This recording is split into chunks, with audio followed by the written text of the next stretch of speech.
একাত্তরে রাজাকাররা যে ঘৃণিত আচরণ করেছে আসলে তাদের তো হয়তো বা আমরা একাত্তরে হয়তো দেখতে পারিনি, কিন্তু তাদের প্রতি যে আমাদের ঘৃণা বাঙালি জাতি হিসেবে রাজাকারদের প্রতি যে ঘৃণা, আহ, তারা যে নির্মম কাজ করেছে, 3 লক্ষ আমাদের মা বোনদের ইজ্জত এবং 30 লক্ষ শহীদ, তাদের প্রতি যে আমাদের আবেগ এবং তাদের প্রতি ঘৃণা থেকেই আজ মন থেকে হচ্ছে এই যে মানে একটা উৎসবমুখর একটা আয়োজন করা হয়েছে তাদের প্রতি ঘৃণাসুলভ আচরণ। এটা করতে পেরে আসলে মন থেকে কিছুটা হলেও আমাদের মানে ফার্স্টেশন যেটা ছিল সেটা হয়তো দূর হওয়ার মতো একটা কাজ।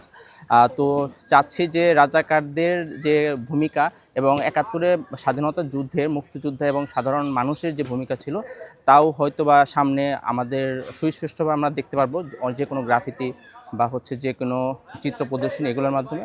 তো তাদেরকে ধন্যবাদ এরকম একটা ভালো একটা উদ্যোগ নেওয়ার জন্য। এটা নতুন একটা উদ্যোগ দেখলাম, আজকে ভালো লাগলো।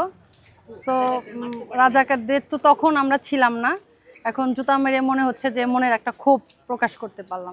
দৃঢ় বন্ধনের আস্থায় শক্তিশালী স্টিলের আরেকটি নাম জেডএসআরএম।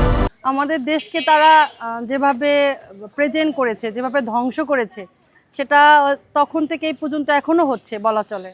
তো তখন তো আমরা মারতে পারি নাই, তাই তো আজকে একটু জুতা মেরে সেটা প্রকাশ করলাম। এটা আমাদের স্বাধীনতার সময় তারা বিরোধিতা করে রাজাকার করছে, করার পরে আমাকে দেশটা অচল করে দিছে। এই জন্যেই রাজাকার কেউ ভালোবাসে না।